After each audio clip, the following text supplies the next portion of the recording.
Christie.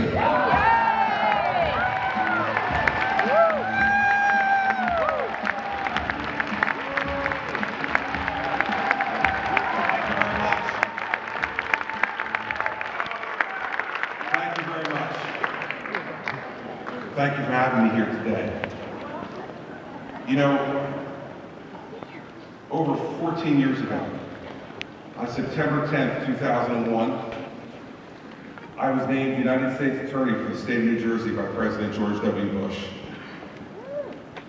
The next day, my wife, Mary Pat, did what she had been doing for years.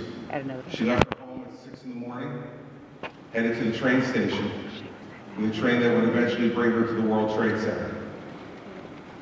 She walked through the World Trade Center at 7:30 that morning to her office building, 2 blocks away from the World Trade Center. It was September 11th, 2001. Whoa. I took the day off from work because I was getting ready to start a new job. And I brought my children to school on a beautiful cloudless day in the state where I was born and raised. When I got home, the first plane had hit the first building, and I called my wife. She told me there was nothing to worry about. She could see the fire from out her window. They told her it was a small commuter plane, and that all would be fine. While we were on the phone discussing what our plans were for the day, and her making sure that I remember to pick up the children from school, the second plane hit the second building. Her bosses told her she had to evacuate to the basement of her building immediately. And for the next 5.5 hours, I didn't hear from her. At that time, we had 3 children, an 8-year-old son, a 5-year-old daughter, and a 1-year-old son. And as the hours passed and the buildings fell and the death toll mounted, and I didn't hear from my wife, I knew 2 things. One, that when my children came home from school, the first thing they were going to ask me is, "Where's Mom?" And the second thing I thought about was, what would my life be like without my best friend and as a single parent of 3? Fortunately for me and for our children, Mary Pat came out alive. But that night, one of our friends from our parish, who she had gotten a job for after he had become unemployed, was not home. The job she had gotten him was in the World Trade Center. We went and sat with his wife, and she replicated what was going on all throughout our region that night. She sat and said to us, "I'm sure Frank is fine. I'm sure he's just in a hospital somewhere. I'm sure I'm going to hear from him soon." Of course, he never came home. And days later, we went to his funeral, and the parish gym is named now in his honor. You see, for me, being 7 years as the U.S. Attorney in New Jersey, immediately after September 11th, terrorism is not theoretical. It's not something that I discuss in the basement of the Capitol in a subcommittee meeting. I went to the funerals. I saw the carnage, and it was my job in the days, weeks, months, and years after that to make sure that it never happened again. I'm honored to have had that job, and honored to be one of the folks who contributed to making sure in the next 7 years it didn't happen again. And I fear as a nation that we've begun to lose our focus on how we felt in the days after September 11th, how fearful we were, how at risk we felt. We took for granted the safety and security that was provided to us by a government that understood its first and most important job, which was to provide for the safety and security of the American people. So I originally thought, when I was thinking about this yesterday, coming to speak to all of you, that I would do what I normally do. I'd get a handheld microphone, I'd wander around the stage, I'd talk to you about my vision for America's future and its economy, education, jobs, and our national security. Tell a few jokes and have a good time with you. But I thought last night as I watched the television and the unfolding events that that was not the appropriate speech for someone who's asking you to be the leader of our country to give on a day like today. And so I took to my thoughts, and unusually for me, I put them down on paper. So I hope you'll forgive me, because I think the time is too serious and the moment is too grave to be giving off-the-cuff remarks today, to be giving you some canned stump speech that I've given in Iowa or New Hampshire. I want to speak to you about what's in my heart, about what I've seen based on my experience for the last 24 hours. We have seen evil visited upon innocent people once again. France is in shock, still coming to grips with the deaths of their countrymen. We stand with them and we pray for them at this time of national mourning, but our outrage must turn into action and resolve.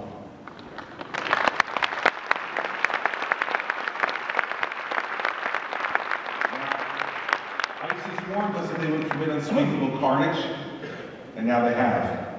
For decades now, we have seen that wherever Islamic jihadists and their sympathizers go, they leave a hideous and unfathomable trail of despair and destruction. Lebanon and Kenya, Tanzania and London, Mumbai and Madrid, Baghdad and Aleppo, Manhattan and Washington, D.C., Shanksville, Pennsylvania, and Fort Hood. And now for the second time in 1 year, Paris. We must never allow this cult of evil to take hold in our country or to live amongst us. It is the antithesis of what it means to be a free American.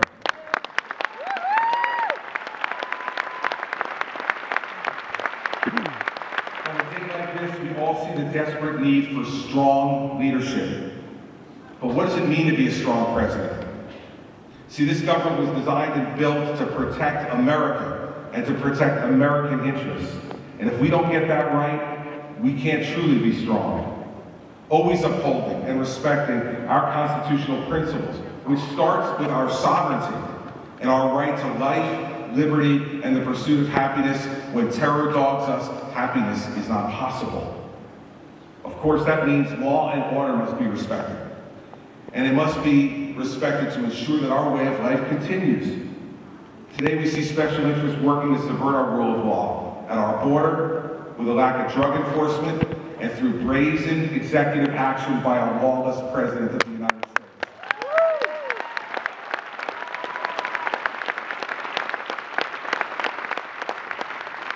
Rest assured, as president, when I take my hand off the Bible, those will not just words that I've repeated from the Chief Justice. My actions will show you that I will always faithfully execute the laws of the United States, not pick and choose the ones I like and ignore the ones I don't. And I certainly won't treat the White House as a mini Congress or do end runs around the legislative branch.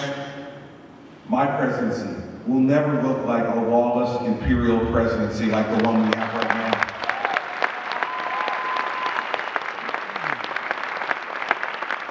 Whether the focus is jobs, or whether it's trade, whether it's immigration, or whether it's national security, our policies must be based on a clear understanding of how the world really works, not the naive assumptions of folks uninformed by experience or by history.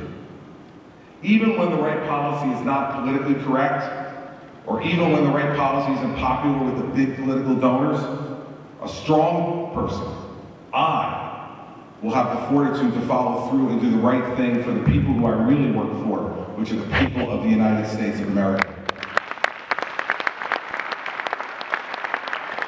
I guarantee you this, I won't wake up every morning seeking the approval and the applause of the New York Times editorial page or the Harvard faculty. And one thing I know for sure, I won't get it anyway. My sole focus, if you give me the chance to be your president, will be to do the people's will. By removing government barriers to prosperity, by enforcing our laws, by protecting our homeland, and by doing those things, by preserving our freedom. For the past 15 years, there have been some really good people in Washington who have been trying to do the right things. They had big hopes and big plans and big dreams, but unfortunately for many of them, they didn't understand what the world is really like. But with my experience as a federal prosecutor, as a governor of a state that I lovingly call unruly, through my life experience as a husband and a father and a son and a brother, I understand that my sacred obligation as president will be protecting the American interest, because if we don't care for ourselves, no one else will.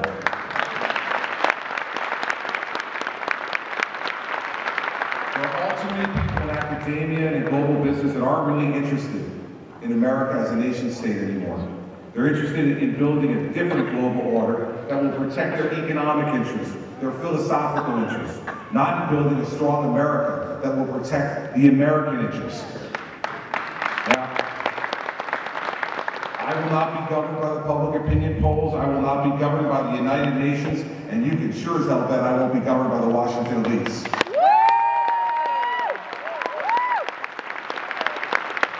See, the way I see this nation is our home. This is where our children are born. This is where our grandparents are buried. This must be our top priority, and it means more than just paying lip service to securing our borders. It means more than just paying lip service to this issue of immigration. I come at it from a law and order perspective. Our borders must be sealed, our laws must be enforced, and if we did it, we wouldn't have 12 million people here illegally in this country right now. And worse yet, on an afternoon like this afternoon, we wouldn't be worried about ISIS slipping across our borders to perform unspeakable acts of violence on the American people. We want our homes to be safe, and we want them to be comfortable. We want our homes to be an environment where our families reach their full potential. And this is what we have to have for our homeland, for our country. The U.S. government must be returned to being on your side, not working against your interests. Today, that's just not the case. You know, Ronald Reagan said it best. We're the drivers of this government, not the passengers. I want to drive this government again in the American interest, not in the interest of the elites that try to make us a global village.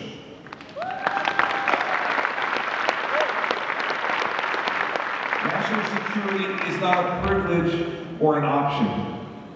National security is a fundamental right that the American president must understand is his first and most important priority.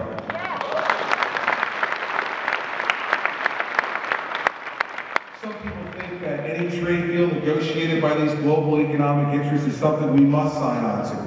Let's be clear, I disagree. Some people believe that borders are outdated, that they don't believe in the nation state anymore. They actually really believe in a post-American world, even an anti-American mindset.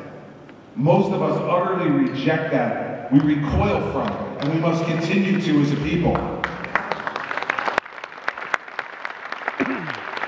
We have to put the interests of average Americans off of the back burner and onto the front burner. And we have to stop worrying about, first and foremost, what others think. But we must first and foremost put the interests of our neighbors, our friends, our children, and our grandchildren, and America.